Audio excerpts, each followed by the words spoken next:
जय श्री कृष्णा। प्रिय दर्शकों, भाई और बहनों, एस्ट्रो चर्चा में आपका स्वागत है। मेरा आपको सादर नमस्कार। आज के वीडियो में जो मिथुन लग्न के व्यक्ति हैं अर्थात जेमिनी एसेंडेंट हैं, उनका जून माह कैसा गुजरेगा उस पर एक संक्षिप्त परिचर्चा करेंगे। नए दर्शकों के लिए बता दूं कि वो कैसे पता करेंगे कि वो मिथुन लग्न के हैं। तो अपना बर्थ डिटेल्स किसी अच्छे एस्ट्रो के सॉफ्टवेयर में डालें। जो बर्थ चार्ट बनकर आता है, जिसको लग्न कुंडली कहते हैं, उसमें यदि प्रथम भाव में 3 नंबर लिखा हुआ हो तो आप मिथुन लग्न के व्यक्ति हुए। ये आपकी कुंडली है और 3 नंबर प्रथम भाव में लिखा हुआ है तो आप मिथुन लग्न के व्यक्ति हुए। 1 जून को जो गोचरीय परिस्थितियां हैं वो आपकी कुंडली पे मैंने लगाया हुआ है और जून माह में जो होने वाले महत्वपूर्ण गोचरीय परिवर्तन है वो मैंने डिस्प्ले किया हुआ है। जैसा कि मैं कहता हूं कि कोई ग्रह जब राशि परिवर्तन करता है तो अपना विशेष रिजल्ट देने को इच्छुक होता है और यदि आपकी कोई सुटेबल महादशा, अंतर्दशा, प्रतंत्रदशा चल रही हो और गोचर उसको टैली करता है, ये जो मैंने दिखाया हुआ है ये गोचर है और गोचर में ग्रह कहाँ कहाँ पे है वो डिस्प्ले है आपकी कुंडली पे। आगे बढ़ने से पहले आप अपने चैनल एस्ट्रो चर्चा को सब्सक्राइब कर लें यदि अभी तक नहीं किया है या प्रथम बार देख रहे हो, और यदि आपको वीडियो अच्छा लगता है तो इसको अपने परिचित जनों को शेयर भी करें। जो आपके लग्नेश बुध महाराज है वो 12वें भाव पे गोचर कर रहे हैं और बुध महाराज इस समय वक्री चल रहे हैं और 3 जून से बुध महाराज मार्गी होंगे। सूर्य के साथ गोचर कर रहे हैं। बुध आदित्य योग 12वें भाव में बना रहे हैं तो 12वें भाव पे बुध आदित्य योग का रिजल्ट अच्छा आता है। आपकी कुंडली में सूर्य महाराज आपके तृतीयेश हैं और 15 तारीख से पहले 12वें भाव पे गोचर कर रहे हैं बुध महाराज के साथ। तो बुध आदित्य योग 12वें भाव में बन रहा है और सूर्य महाराज आपके तृतीयेश हैं तो स्थान परिवर्तन का योग बन रहा है। कोई आप सरकारी सेवा में हैं तो आपको ट्रांसफर मिल सकता है, स्थान परिवर्तन हो सकता है। कोई विदेश का पोस्टिंग भी हो सकता है यदि उस तरह की सर्विस में है आप, क्योंकि 12वां भाव फॉरेन कंट्रीज का है तो वहाँ से आपका संबंध बन रहा है। जो एक्सपोर्ट इंपोर्ट के काम में लगे हुए हैं, बाहर से व्यापार करते हैं, डिस्टेंट प्लेसेस से व्यापार करते हैं, उनके लिए भी बढ़िया समय है। चतुर्थ भाव के स्वामी भी बुध महाराज हैं और बुध महाराज 12वें भाव पे गोचर कर रहे हैं, लॉस के भाव में गोचर कर रहे हैं।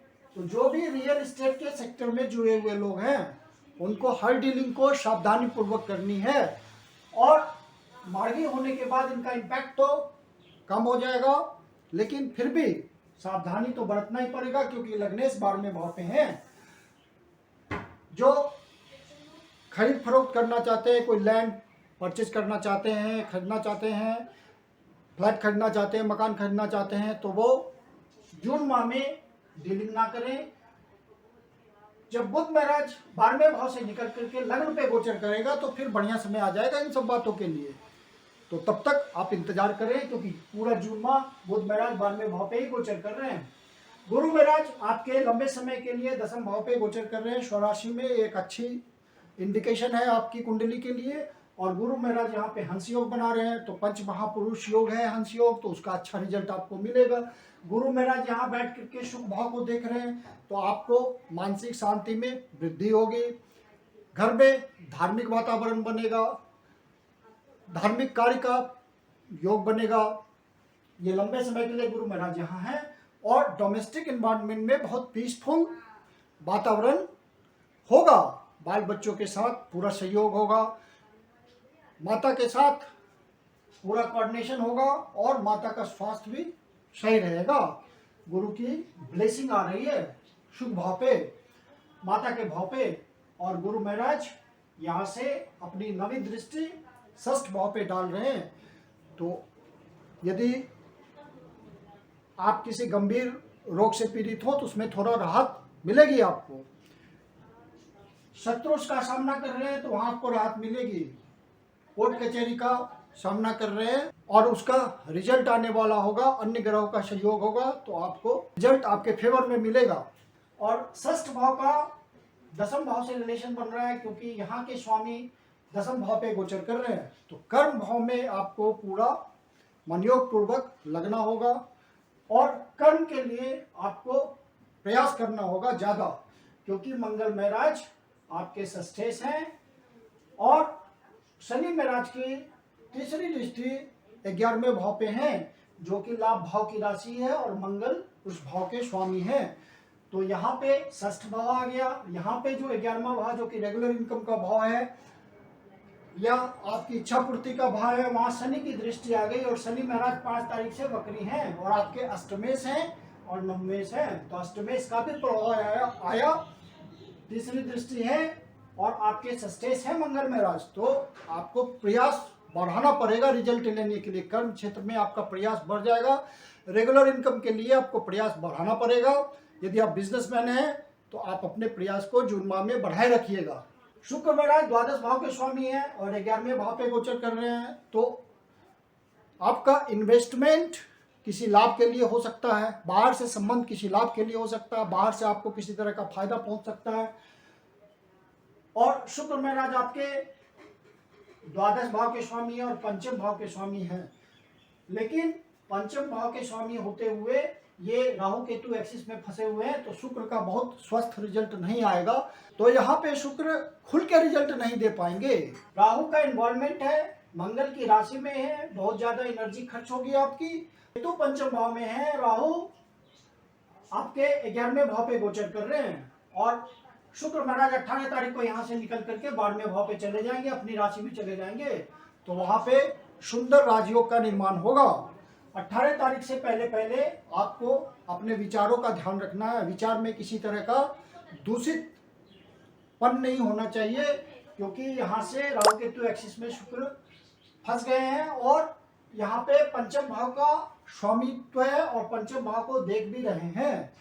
तो जो आपके और यहाँ केतु विराजमान है, तो जो आपकी इमोशंस हैं वहाँ पे आपको ध्यान रखने की जरूरत है। इमोशंस में किसी तरह का कंटेमिनेशन आ सकता है, दूषित बात हो सकती है, आपका विचार दूषित हो सकता है, किसी तरह का आप गलत डिसीजन ले सकते हैं वहाँ पे।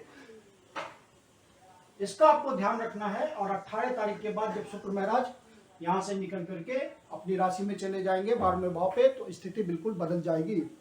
मंगल यहाँ पे दिग्बल प्राप्त किए हुए हैं और जब आप प्रयास करेंगे तो मंगल का रिजल्ट, मंगल महाराज का रिजल्ट आएगा 10वें भाव का और आपकी इच्छा पूर्ति भी होगी, लेकिन प्रयासों के साथ। और चूंकि प्रयास थर्ड हाउस भी प्रयास का होता है, आपके इफर्ट्स का होता है और इफर्ट से जो रिजल्ट मिलते हैं वो 12वें भाव में सूर्य महाराज है। तो 15 तारीख के बाद फिर जब सूर्य महाराज आपके लग्न पे गोचर करेंगे तो फिर जो आप कर्म करेंगे उसका रिजल्ट आएगा और आपको उसका अनुभव होगा। यदि आपके ओरिजिनल नेटल चार्ट में कोई विशेष परिस्थिति होगी, सही महादशा अंतर्दशा प्रत्यंतर दशा होगी, तो आपको उसको अनुभव भी होगा। शनि महाराज 5 तारीख से वक्री हैं, भाग्य भाव में गोचर करेंगे, अष्टमेश भी है, तो रिजल्ट को थोड़ा धीमा करेंगे, भाग्य को थोड़ा धीमा करेंगे। तो आप प्रयास के थ्रू भाग्य को बनाएंगे, प्रयास जारी रखेंगे आप। और शनि महाराज यहाँ से सप्तम दृष्टि से तीसरे भाव को देख रहे हैं, मतलब आपके प्रयासों में बहुत वृद्धि करेंगे शनि महाराज, आप प्रयास कर पाएंगे। जो लव बर्ड्स हैं उनको धार्मिक यात्रा करने का अवसर मिल सकता है। फीलिंग्स जो होगी आपकी कुछ रिलीजियस टाइप की हो जाएगी, क्योंकि केतु महाराज यहाँ गोचर कर रहे हैं और लंबे समय के लिए गोचर कर रहे हैं। जो स्पेकुलेशन के काम में लगे हुए हैं, शेयर मार्केट के धंधे में हैं, बेट करते हैं, उन सब के लिए बढ़िया समय है, क्योंकि शुक्र महाराज की 7वें दृष्टि अपने ही घर पे है। लेकिन आपको सारे डिसीजन संभल के लेने हैं, क्योंकि केतु महाराज वहाँ गोचर कर रहे हैं और ये लंबे समय के लिए गोचर कर रहे हैं। तो आपका डिसीजन हमेशा बहुत सोच समझ के होना चाहिए। और आपके लग्नेश 12वें भाव पे भी गोचर कर रहे हैं, तो वहाँ पे जब लग्नेश 12वें भाव पे गोचर करते हैं तो जातक को ध्यान रखना होता है कि हर डिसीजन को सोच समझ के लें, क्योंकि 12वां भाव सेल्फ अनडूइंग का भाव होता है।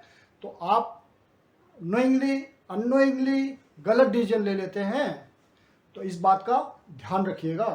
गुरु महाराज 10वें भाव पे गोचर कर रहे हैं, लंबे समय के लिए गोचर कर रहे हैं और मंगल महाराज पूरे महीने 27 तारीख को मेष राशि में प्रवेश करेंगे और पूरे महीने 10वें भाव पे गोचर कर रहे हैं और आपके लाभ भाव के स्वामी हैं।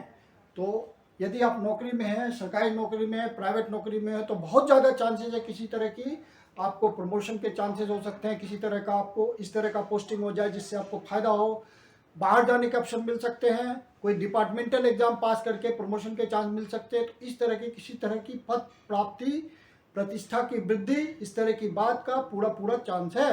आप प्रयास करेंगे तो सफलता मिलेगी, यदि आपके ओरिजिनल नेटल चार्ट में कोई निगेटिव बात ना हो तो। इस माह की जो अशुभ तारीख है जिसका आपको ध्यान रखना है कि कोई शुभ कार्य प्रारंभ ना करें तो अच्छा है, वो है 8 तारीख, 9 तारीख, 12 तारीख, 13 तारीख, 16 तारीख, 17 तारीख, 26 तारीख और 27 तारीख। तो इन डेट्स को बहुत संभव हो तो कोई नया काम, शुभ कार्य प्रारंभ ना करें, इसको अवॉइड करें। मैं कुंदन शर्मा आप लोग का हार्दिक स्वागत करता हूं। यदि आपके जीवन की कोई समस्या है जिसका समाधान आप हमसे लेना चाहते हैं तो पर्सनल कंसल्टेशन कर सकते हैं। मेरी अपनी कंसल्टेशन शुल्क होती है। वीडियो के लास्ट में मेरा व्हाट्सएप नंबर दिया हुआ है, डिस्क्रिप्शन बॉक्स में व्हाट्सएप नंबर मेंशन है, आप मुझे कांटेक्ट करके अपनी बुकिंग कर सकते हैं। धन्यवाद।